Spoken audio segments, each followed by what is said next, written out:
Morte em tenra idade.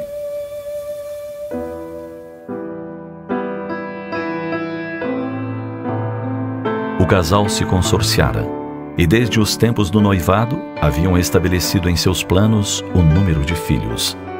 É como se pudessem ver através da tela mental as crianças a correrem a encher a casa que juntos idealizaram.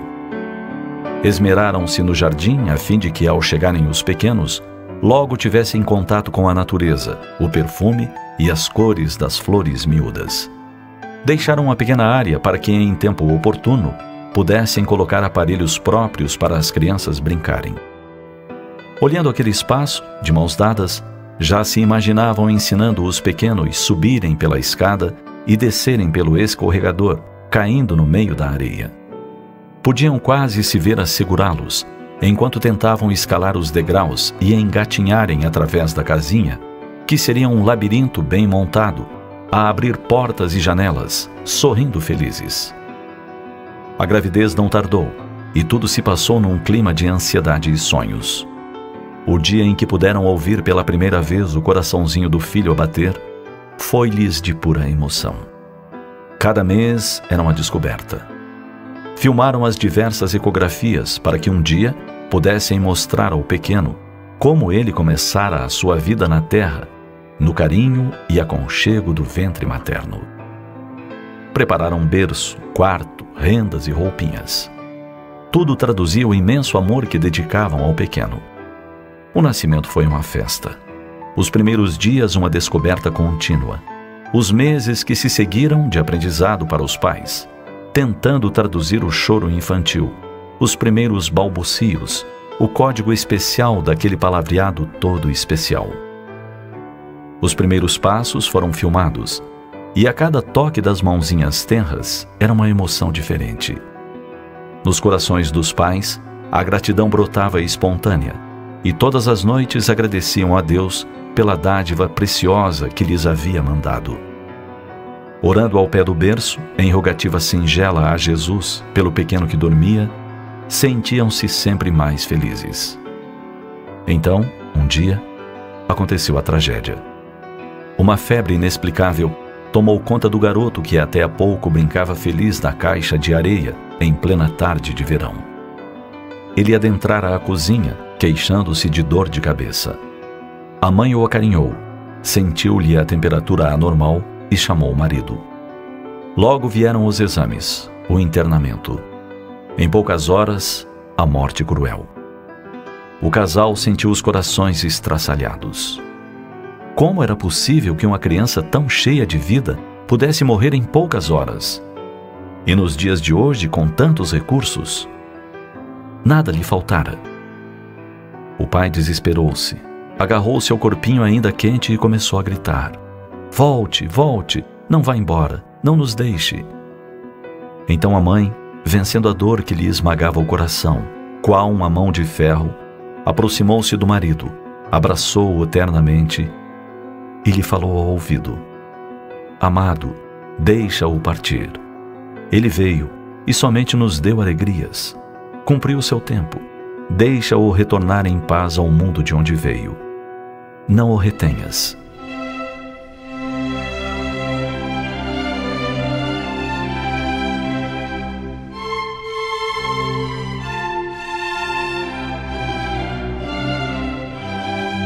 A morte em tenra idade é dentre os tipos de morte possivelmente a que mais indagações provoca nos corações aflitos. Contudo, elas ocorrem porque há espíritos que vêm à terra e tomam as vestes humanas na qualidade de filhos para fazerem felizes aos que amam. Deixam a sua mensagem de alegria e de paz e retornam ao mundo espiritual desde que a tarefa foi cumprida.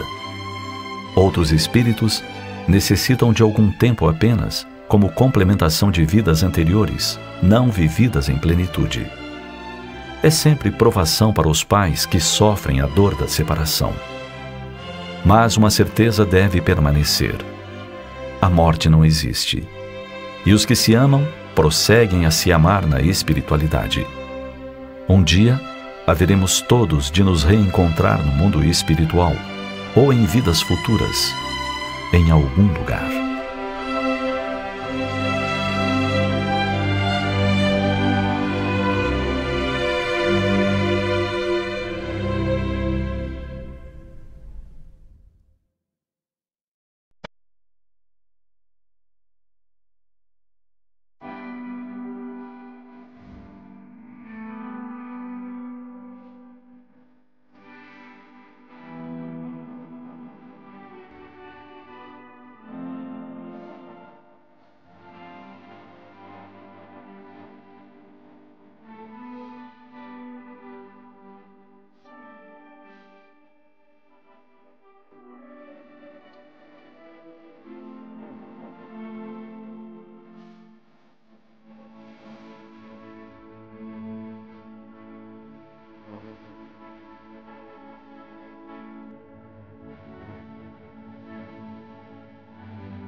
Partidas coletivas.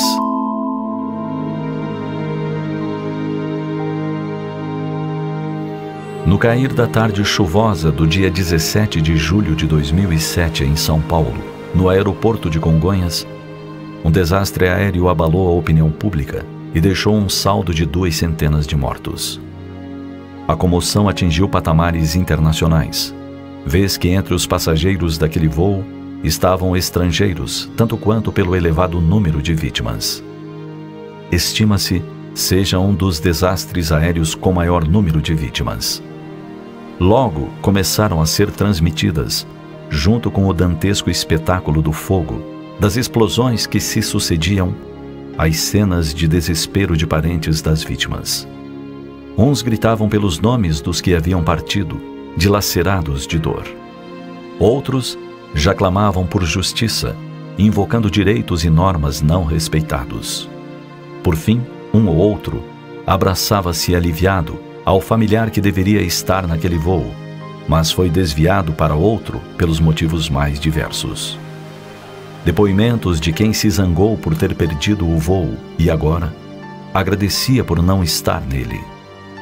Informações desencontradas, esforço hercúleo de bombeiros para o resgate, trabalho de repórteres, jornalistas, cinegrafistas, fotógrafos. Mais uma tragédia que nos leva a indagar. Por que permite Deus tais acontecimentos tão trágicos? Por que um voo de pouco mais de hora, realizado com sucesso, se transforma numa tragédia na chegada, na hora do pouso? Naturalmente, as autoridades competentes levantarão dados e se descobrirá, quem sabe, se a culpa foi da chuva torrencial, da pista do aeroporto, de problema mecânico, de falha humana. Mas a indagação persiste. Por quê? Por que jovens cheios de sonhos tiveram sua vida ceifada desta forma? Por que pessoas que retornavam aos braços de seus amores morrem desta forma? Por que tudo acontece assim, sem a derradeira possibilidade de um abraço de despedidas? Por quê? Se Deus é amor, Por que permite tais acontecimentos que destroçam famílias e destroem vidas felizes?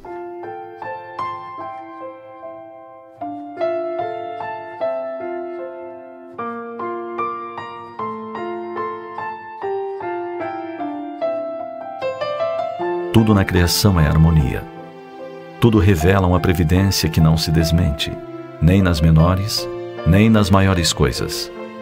As grandes partidas coletivas estão na pauta da justiça divina. Ninguém recebe algo que não deva. Desta forma, tragédias desse porte reúnem espíritos que têm comprometimentos para com a lei divina. Recambiados para o mundo espiritual, de forma brusca, ressarcem o que devem à lei. As famílias que sofrem as dores superlativas estão envolvidas no mesmo processo. Nada de errado, portanto, se pensarmos na justiça divina, que a cada um dá segundo as suas obras. É que, conforme o preceito evangélico, a semeadura é livre, mas a colheita se torna obrigatória. Contudo, se a justiça divina age, também sua misericórdia se estende. E os que cremos na vida além da vida, temos a certeza de que todos os espíritos que pereceram no desastre aéreo receberam um apoio espiritual. Seus anjos de guarda, enviados de Deus, os ampararam no trânsito desta para a vida verdadeira. Aos que permanecemos na carne, aguardando o nosso momento da partida, cabe-nos orar pelos que se foram, pelos que ficaram, pelos corações de mães destroçados, pelos cônjuges feridos, pelos órfãos, pelos enamorados, pelos amigos, por todos os que sofrem a ausência dos amores. E enquanto aguardamos a própria partida, orarmos ainda mesmo por nós, para que em chegada a hora estejamos a postos e preparados.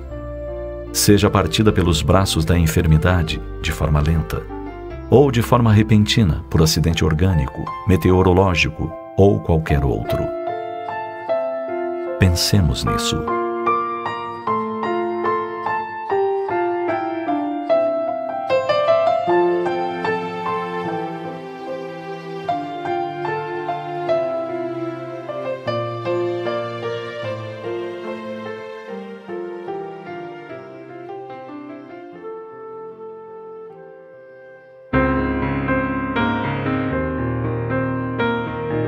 Saber morrer.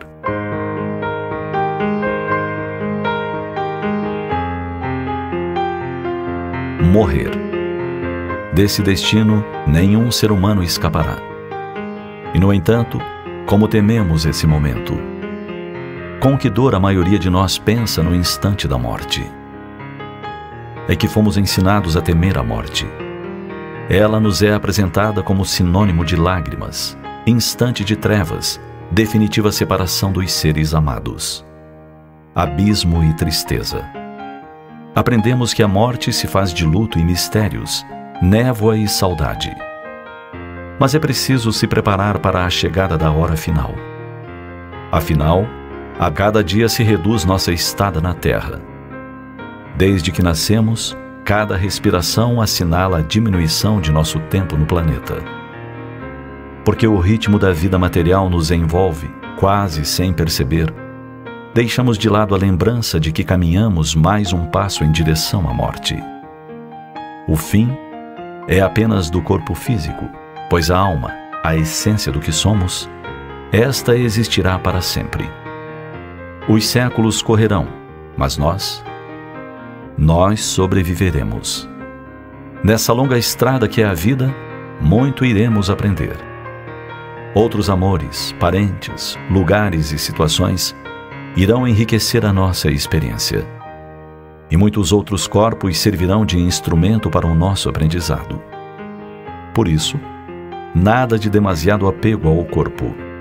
Ele é importantíssimo, mas é uma ferramenta de trabalho. Nele temos apenas um auxiliar para a nossa educação. Com a ajuda desse corpo, vivemos na Terra, construímos uma família e nos relacionamos com outros seres humanos. Ele é essencial para a vida em sociedade que burila o nosso espírito. É que no contato com as outras pessoas, temos a oportunidade de exercitar paciência, tolerância, solidariedade e ética. Enfim, pôr em prática gestos e situações que são puras manifestações de amor. E não é esse o objetivo maior de nossa vida? Descobrir, exercitar e vivenciar o amor?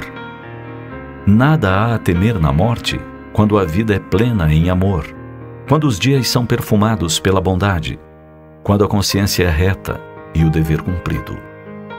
Quem vive assim, de coração sossegado e plantando alegrias, aguarda que a vida cumpra seu ciclo natural.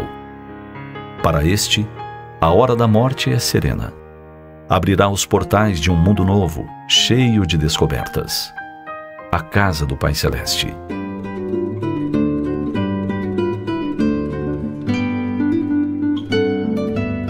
Um homem de bem morre como alguém que descansa após um dia de trabalho bem feito. Não tem apego a nada, pois sabe que deve devolver a Deus tudo o que recebeu. A renovação é a regra geral da natureza. Quando a morte chega, é a hora de devolver ao mundo o corpo frágil que se misturará às águas e à terra. Será consumido, alimentará micro-organismos. Outros seres viverão a partir dali. E o homem que usou aquele corpo estará longe. Abrirá os braços para o infinito. Seus olhos contemplarão estrelas, luzes, cores e formas nunca sonhadas. Seguirá com o coração em festa, pronto para novas experiências, disposto a aprender e a amar.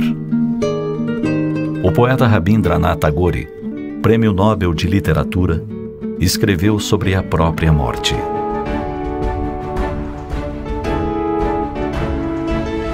É hora de partir, meus irmãos, minhas irmãs. Eu já devolvi as chaves de minha porta e desisto de qualquer direito à minha casa. Fomos vizinhos durante muito tempo e recebi mais do que pude dar. Agora vai raiando o dia e a lâmpada que iluminava o meu canto escuro apagou-se. Veio a intimação e estou pronto para a minha jornada. Não perguntem o que levo comigo. Sigo de mãos vazias e coração confiante.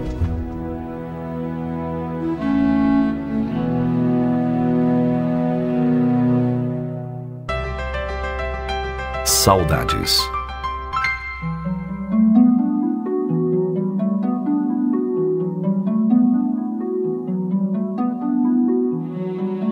De todas as dores da humanidade, possivelmente a mais aflitiva seja a que se constitui na separação dos afetos pelo fenômeno da morte. Embora todos saibamos que a morte é a etapa final dos que vivem na Terra, não nos preparamos para recebê-la. Eis porque ela sempre nos surpreende, esfacelando-nos o coração em tortura moral. Para os que acompanham o féretro até o que se denomina a última morada do corpo de carne, deveria ser um momento de acuradas reflexões. O que existe afinal para além do túmulo? Para onde vão as almas dos que se foram, abraçados pelo sono da morte? Como diluir a dor da separação? Que existe vida além desta vida já foi suficientemente comprovado. Seja pela revelação religiosa, que desde os tempos imemoriais se refere ao espírito imortal, seja por ramos da ciência médica e psicológica que apresentaram estudos variados, concluindo pela existência de um mundo invisível, onde vivem os que deixam o corpo carnal. Jesus, o Mestre excelso, provou mais de uma vez que a morte é uma ilusão dos sentidos físicos. No Tabor, ao se transfigurar frente aos olhares atônitos de Pedro, Tiago e João, apresenta-se tendo ao lado direito e esquerdo as figuras veneráveis do legislador hebreu Moisés e do profeta Elias. Ora, ambos haviam vivido entre os hebreus há muitos séculos. Contudo, se apresentavam tão vivos que Pedro cogitou de erguer tendas para que eles as habitassem ali mesmo no Monte Tabor. Jesus, após sua morte infamante na cruz, mostrou-se aos apóstolos e aos discípulos variadas vezes, em ambientes fechados e ao ar livre, demonstrando que prosseguia vivo. Os que morrem continuam vivendo no mundo que lhes é próprio, o espiritual, que somente não detectamos pela grosseria de nossa visão material. A prova de que prosseguem vivos a temos nos sonhos, em que com eles nos encontramos, trocamos confidências, amenizamos as saudades. Essas são as experiências individuais de todos nós. Apesar de tudo, a saudade se alonga nos dias, tanto mais forte quanto mais se demoram os meses e se amontoam os anos. Por isso, somente a oração pode lenificar a longa saudade. Quando oramos a Deus pelos que partiram, eles nos sentem as vibrações, quais se fossem abraços de carinho, e na mesma intensidade os retribuem pelos fios do pensamento. Um dia, logo mais, haveremos de nos reencontrar na espiritualidade quando transpusermos os umbrais da morte. Então diremos adeus aos que permanecem, para recebermos um olá, você chegou, dos que nos precederam, e nos virão receber no portal da tumba.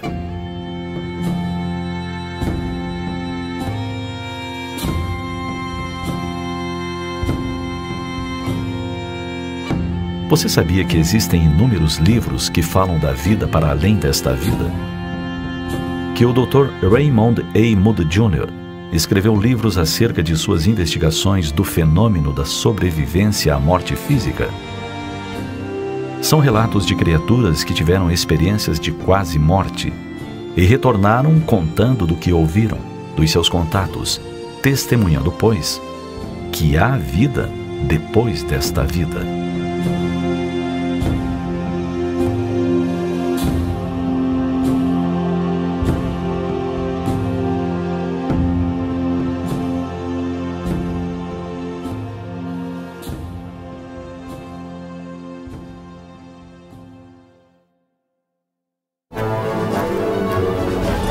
Viver como se não houvesse amanhã.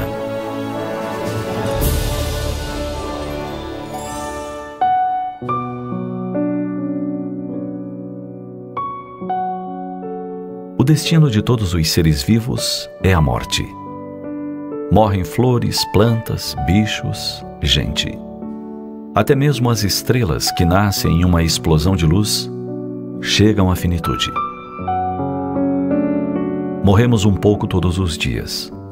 Cada anoitecer nos relembra que mais um dia se passou em nossa vida. E isso nos deveria ser um alerta para os rumos que damos à existência. Mas, por que a morte nos assusta de tal forma? O sábio se prepara para morrer. Mas, para a maioria dos seres humanos, a simples menção da palavra morte é um trauma. Não falamos de morte como se falar disso pudesse atraí-la. No entanto, preparar-se para morrer é útil, necessário mesmo. Não se trata de uma atitude mórbida, mas de naturalidade perante o ciclo que rege a vida. Naturalidade?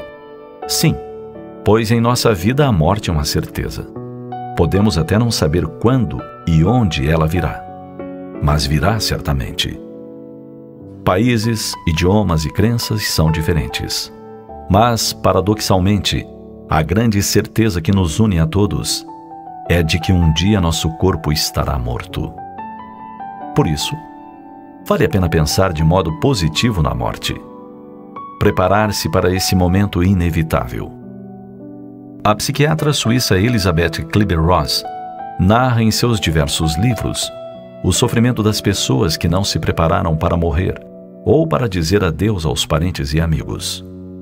A médica que se tornou famosa no mundo inteiro por seus trabalhos junto a pacientes terminais, observou que a maioria das pessoas traz pendências, assuntos não resolvidos e traumas que eclodem na hora da morte. É que não costumamos refletir sobre a nossa própria morte. Sempre a imaginamos muito distante. E por isso, vamos adiando a resolução de pendências que poderiam ser solucionadas agora, com calma. Portanto, vale a pena iniciar uma preparação. Quer uma fórmula simples? Viva como se fosse o seu último dia. Faça o bem, seja amável e gentil. Não deixe para amanhã as palavras de afeto, os gestos de amor. Diga à família o quanto você a ama. Deixe os papéis em ordem, os assuntos encaminhados. Se há mágoas, esqueça, perdoe, vire a página. Se há assuntos por resolver, esclareça, converse, enfim, resolva. Não deixe espaço para que um dia você lamente não ter falado na hora certa.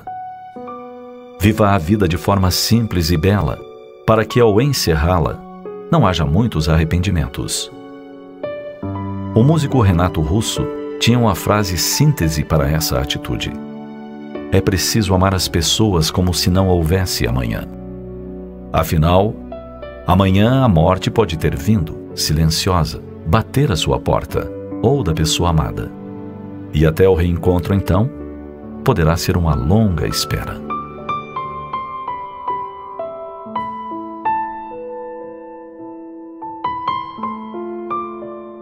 Faça como o poeta Manuel Bandeira.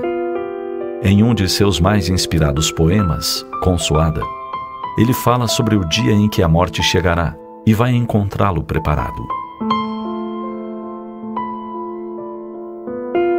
Quando a indesejada da gente chegar, talvez eu tenha medo. Talvez sorria ou diga: alô, iniludível. O meu dia foi bom. Pode a noite descer. A noite com seus sortilégios. Encontrará lavrado o campo, a casa limpa, a mesa posta, com cada coisa em seu lugar. Possamos todos nós aguardar a morte com a alma leve, a consciência em paz, um sorriso de dever cumprido pairando, suave, nos lábios pálidos. Quando essa hora chegar, o seu dia, a sua vida, terão sido bons? Pense nisso.